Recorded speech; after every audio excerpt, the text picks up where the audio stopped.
Hello, hello, everyone. Welcome in. Um, it has been a minute getting my hair together for camera. I had a curl out of place. It has been a minute, so I wanted to come in and just spend some time with you guys and talk about something that was on my heart. I wanted to go live and talk about this topic. And the topic is really pertinent for those of us who are cleaning up our lives and getting ready for the new year. I want to talk about how to stop letting them keep you from living your dream life. And I don't know who them is, but when I said them, they came to your mind. Put it in the chat if you feel me.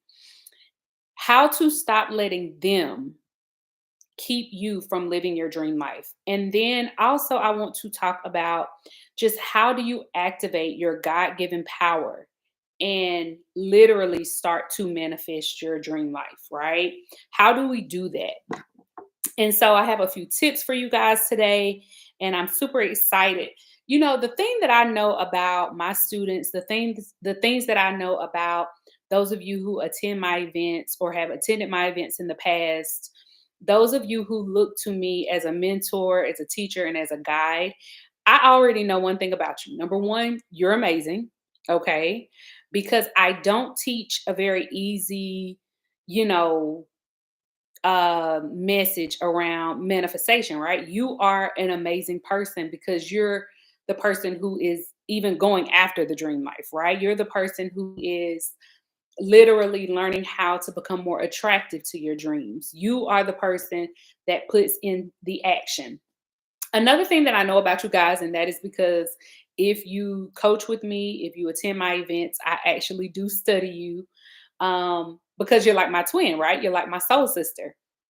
And so the other thing that I've noticed about a lot of us in my community is that you guys are doing a lot, you guys are accomplishing a lot, but you're often doing it at the expense of your best self, or you're doing it at the expense of your higher self, right? And I just want my curls to be cute on camera. Y'all know it's a girl thing. But you're doing so at the expense of your best self. And that is the thing that I want many of you guys to begin to transition out of, right? And I have my little notes here. If you see me looking down, it's just my phone. I want you to begin transitioning out of doing and consistently thinking that you have to hustle in order to manifest your dream life.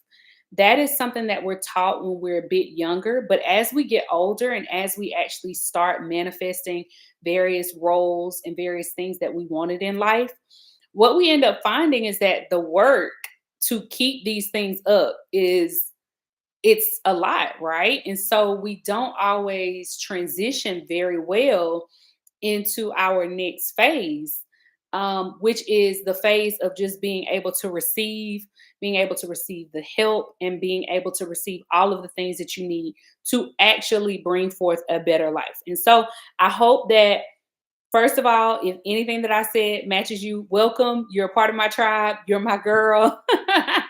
And I hope that this video is helpful to you. I would love it if you can go ahead and like the video. And also remember to have your journals. I have my journal right here because I want you to write your key takeaways. Whenever you come into my lives, whenever you come into my Zoom calls, whenever I'm speaking, if something really does resonate with you, have your journals ready to write it down because that is God signaling to you, hey, your attention needs to be here. So whenever I'm listening to anything, I always pay attention to what resonates with me in that moment deeply because I know that that's something that I really needed. So, the very first thing I want to talk about, if you are trying to activate your God given power and actually manifest your dreams, is I want to talk about the difference between being a high achiever and a high performer versus a high receiver. A high achiever and a high performer versus a high receiver.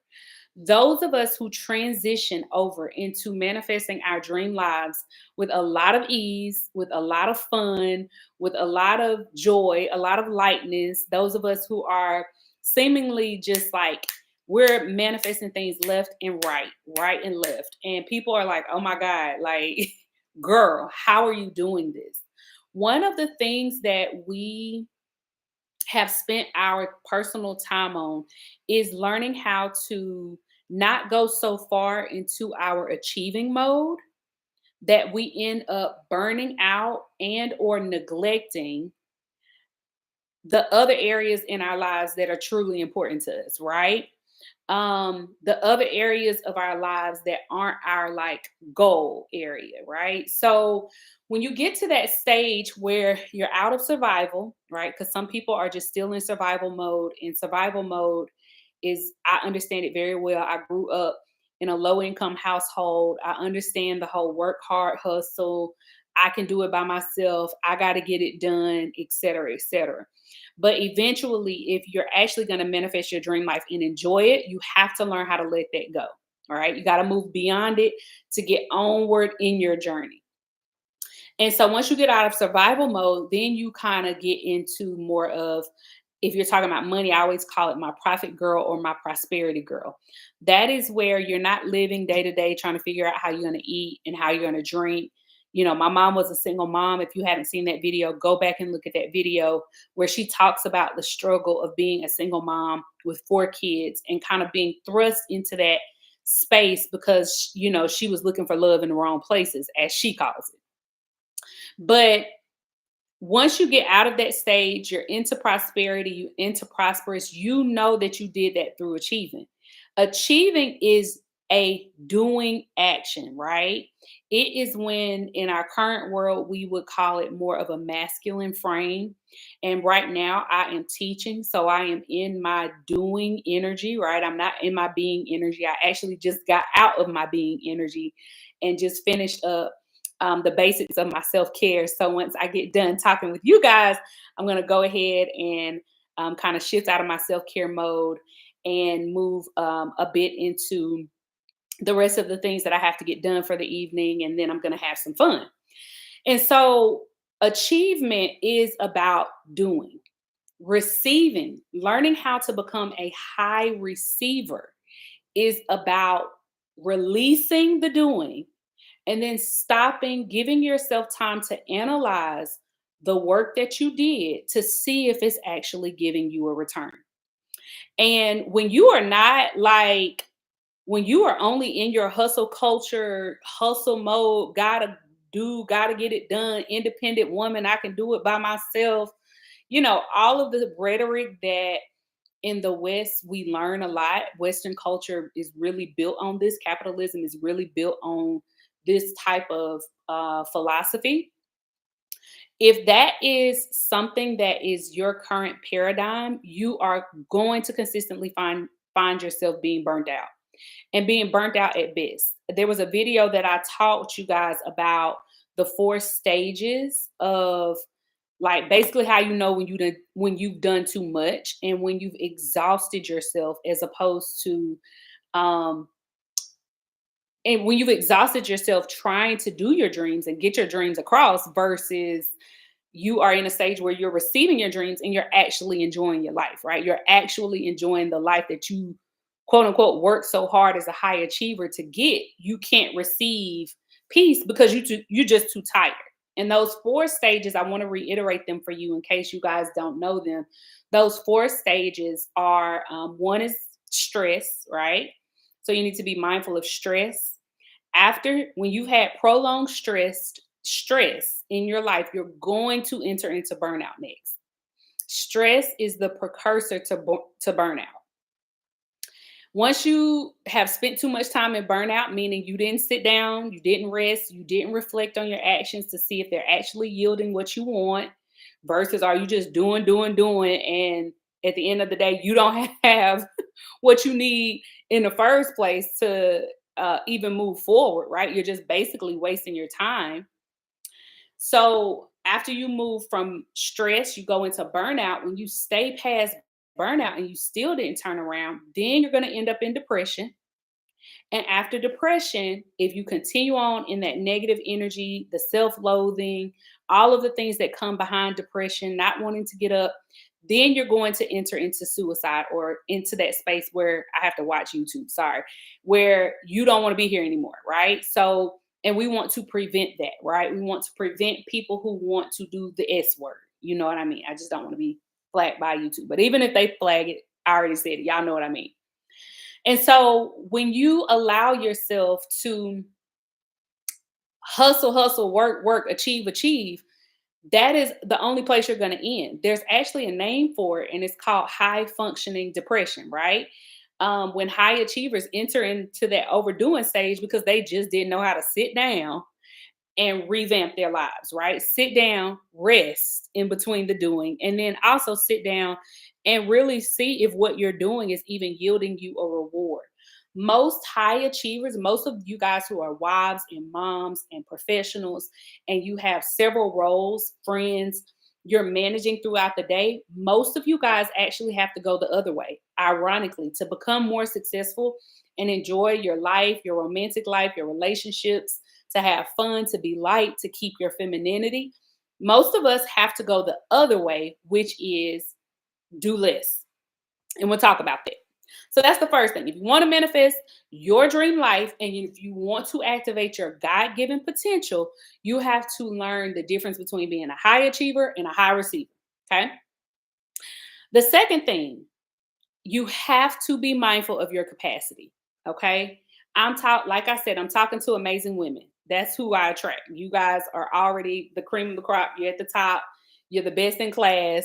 That's you. Okay. If you're watching me, that's you because I really don't attract anything other than that. Or someone who is on their journey to become that. And so what you have to think about is you have to always consider your capacity. Okay. When you are always operating at your capacity, at your full capacity, or above, Lord, you're in bankruptcy at this point, you're beyond your capacity. What happens, and I'm reading my notes on this, is you're typically not even giving people in your life what they want. You're not even giving the people in your life what they actually desire from you. You're typically giving them a version that they don't want, a version that they don't like, and a version that they hate to see coming because you reek of stress. So, what's the example? I'm going to use the example of being a mom at this stage. You guys know I have a 2-year-old whom I love. That's my munchkin butt. And the 2-year-old, I mean, the early caregiving years in general are just exhausting for mothers. And as someone who literally has a strong husband that is a provider, I don't have to. I don't have to work. I've never had to work, right? Whatever I do is just because I want to do it. But he has literally provided for not only my basic needs, but my luxury and everything else since I pretty much left my mom's house because he started dating me really early, right? We started dating when I was 18. And so I've been well provided for by a husband for a long time, which at the end of the day, when it came time for us to have our child, which we had our child 2 years ago, because I wasn't ready for kids earlier, right? I just like, no, no. So we traveled the world, we built our careers, all of that kind of stuff. But now that I have this weird space, I call myself, I'm somewhere between like a stay-at-home mom if I want to be, even though my daughter goes to an early learning program, and a professional woman and an entrepreneur, right? I don't have to, I can stay home with my daughter whenever and whatever days that I want her home with me. I'm able to stay there. If I need a break, I can take her to a school, et cetera, et cetera. So I'm like a semi stay-at-home mom or stay-at-home wife, right? It's almost like whenever I'm the fun one. Whenever I want to be stay-at-home mom and wife, I can. I have that option because my husband has provided that option. Well, what happens though is the reason I make sure to have the options that I have is because of capacity. At the end of the day, when you are taking on a child and then a child after that, children's needs are endless. It's like a bottomless pit of need. And so what ends up happening as a woman is that you struggle to manifest your dream life, even though being a mom may have been one of your dreams, you struggle to enjoy the dream because of the workload. It's just too much. And when you don't put in measures to be well supported in the work, you're literally going to be like, forget the dream, right? You have so many women that are abandoning motherhood, they're abandoning being a wife, they're abandoning jobs because we're tired, right? We're tired of the workload. And so when you are manifesting your dream life, or if you've already manifested the dream, the very next thing to enjoy it is you have to make sure you're in a position where you're well supported. I typically don't bring forth dreams, meaning as I'm working out, bringing forth a dream, one of the secrets and cheat codes for you guys is that I always think about the capacity of who's going to help me with the load. With every dream that I bring forth, who's my dream team? And I want you guys to begin to make that mental switch. And if you are excited about coaching with me more in 2025, the only way, and this is so far that you're going to be able to work with me pretty much in 2025 through Matchless, is if you're on my weekly Zoom calls, whereby you're able to come in and say, Lindasha, here's where I am, here's my vision, this is the issue that I'm having. What are your thoughts? Coach me through this. How can I get beyond this issue? Right. And we're going to meet every week on our implementation calls so that we know we're well supported in this area. Right. So you got to get your dream team, because when you're at capacity all the time, the dream's not fun. It's not a dream anymore. That's when it gets into a nightmare, right? That's the nightmare phase of the dream, which is the other side, the ugly side of manifesting that a lot of people don't talk about in our culture, even though it's glaring us in the face, is that, baby, that dream will turn into a nightmare when you have the workload without the support. And as you're manifesting, you are manifesting with a master manifester, right? People be looking at me like, how in the world is this girl hopping jets and, going to this friendship group and then taking your daughter on a play date, and I'm very present in my life, but what people don't see is that I'm very, very well supported. And it's because I'm intentional about my support. When you are in that overly independent stage, you're not intentional about your support. You're out here, oh, I want to do something, and then you automatically think you're the person that has to do it. Versus another practical thing that we talk about on my Zoom calls weekly, which our next cohort starts January 1st. Wednesday, January 1st. We meet every Wednesday at 1 p.m. Eastern Standard Time. I want you to join me. The link is in below this video. But one of the things that I do and what we will talk about when you come into my Zoom calls is, where's your to-do list and where's your to delegate list? And when you are having a burnout issue, when you are having a girl, I'm tired, I don't know right now, y'all get to come into my calls just as you are, because I love you guys, and you go out feeling tons better and feeling more empowered in your God-given ability to manifest your dreams. That is the transformation. You came in from the world after the world done beat you down, and then you leave like, girl, I got my power back. Okay. Because if you're going to get anything from Lindasha, it's going to be some power, period. Because I live a very empowered life, and I live a very joyful life. So between power and joy, baby, I got you covered. Okay. So we're going to have our to-do list and we're going to have our to delegate list, because we are worthy of support, especially those of us who are manifesting a more feminine essence lifestyle. We're not trying to be the man in our life. Nothing is wrong with that if that is your desire now. Nothing is wrong with that. All of us still have our masculine energy that we have to use. Like, I use my masculine energy to make money. I use it to manage our investments, manage our money, stuff like that. But I don't live in this state. I live 80% of my life in my feminine energy, right? Which is the energy of celebration, of self-care, of caring for my family, nurturing my family, loving them. And a lot of people don't see that behind the scenes. I think they see the lawyer, ambitious Lindasha, because of course that's my work on the internet. But 80% of my life is lived doing something like to be cute, getting my hair done, Right now, I'm letting my nails rest because it's the holiday season and I want to strengthen my nails from everything we did this year. So I'll only be doing my nails for the actual holiday this year.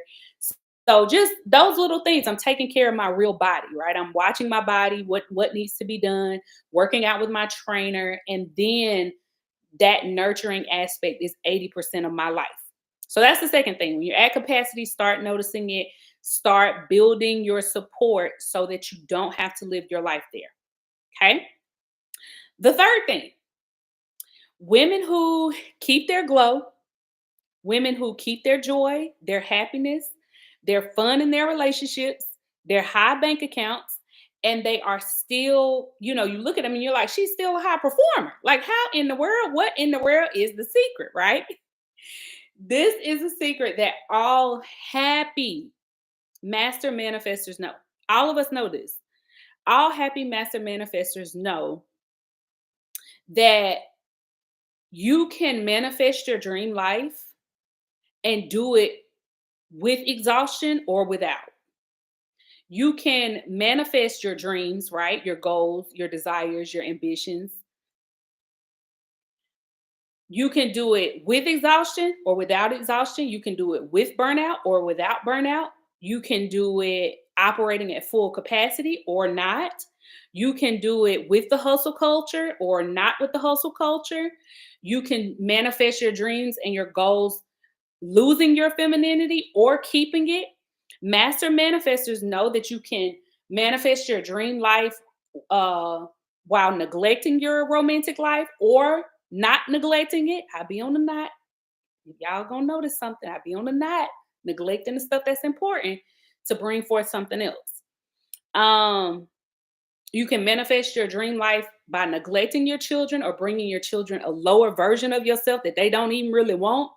Or you can literally manifest your dream life while having a very loving and fun and stable relationship with your children. You can manifest your dream life with joy and ease, or you can manifest your dream life with epic foolishness, right? The people who are the happy master manifestors, we know that you got a choice. That's the third. That is literally the third point I want to leave you with.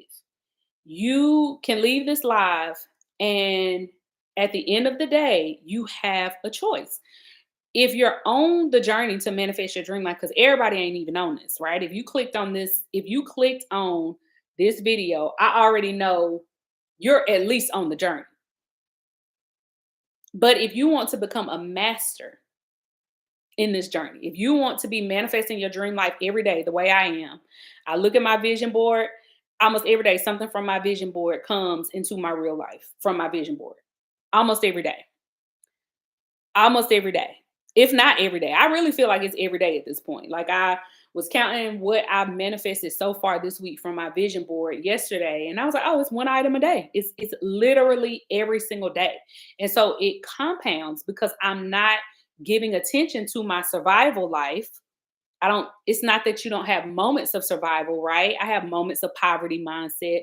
I have moments where I'm like, oh my God, is this really gonna work? Am I delusional?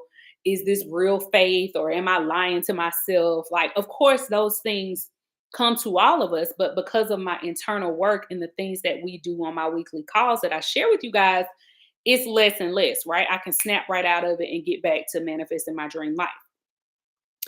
Those of us who are master manifestors, we know that you have a choice. And the most important thing that you will do on your journey to activating your God given abilities and actually bringing forth your destiny, actually bringing forth your dreams, is you are going to have to decide. And one of the framework and mental framework shifts that I made that just has been helpful for me, right? Is I don't remember the actual moment, but I mean the actual like date or time. But I remember the moment when I was like, Lindasha, if you're gonna wake up tomorrow, this is in my South Carolina voice, because some of y'all know I'm from South Carolina. If you don't, I'm from South Carolina. But in my South Carolina voice, I was like, Lindasha, you're gonna wake up. If you're gonna wake up tomorrow, What you're not going to wake up to is depression and sadness and sorrow and worry. And you're not about to do that. You're not about to live your life like that. If there is one person on the face of this earth, who is happy at least 95% of the time, you're going to find that one person and you're going to learn from them, because you're going to have a joyful life that you love. Period. You're going to have financial joy, relational joy, body joy. Like, if you're not about to be waking up no every day to no misery.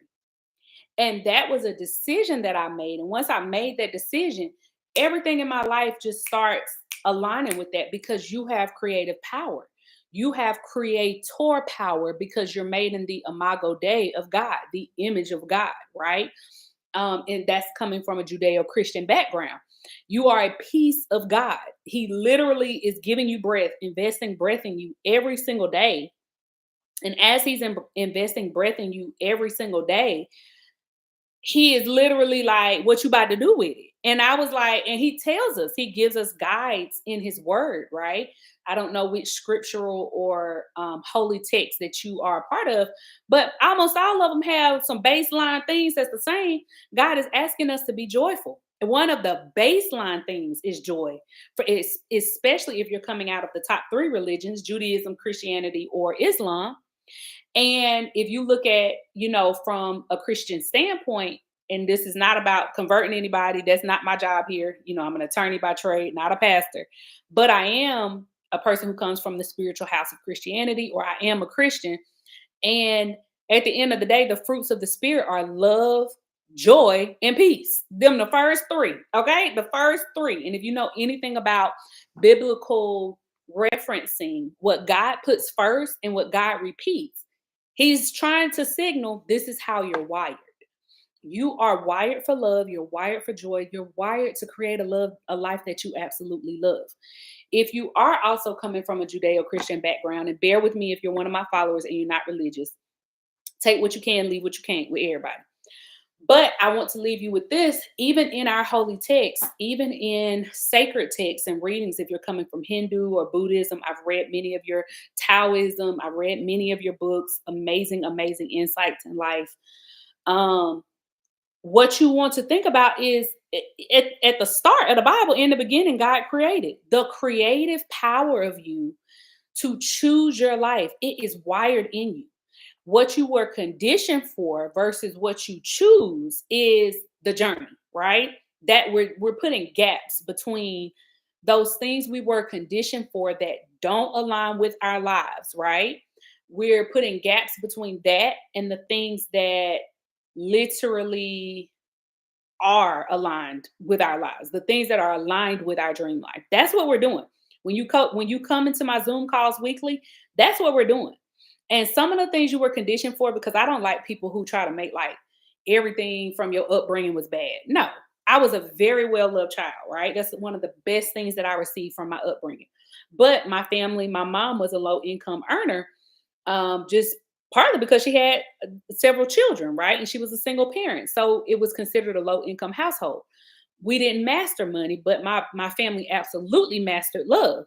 So when it comes to my self-worth and my love, they started me off real good. I had to build my wealth knowledge though, because that was a gap in my giving from my family.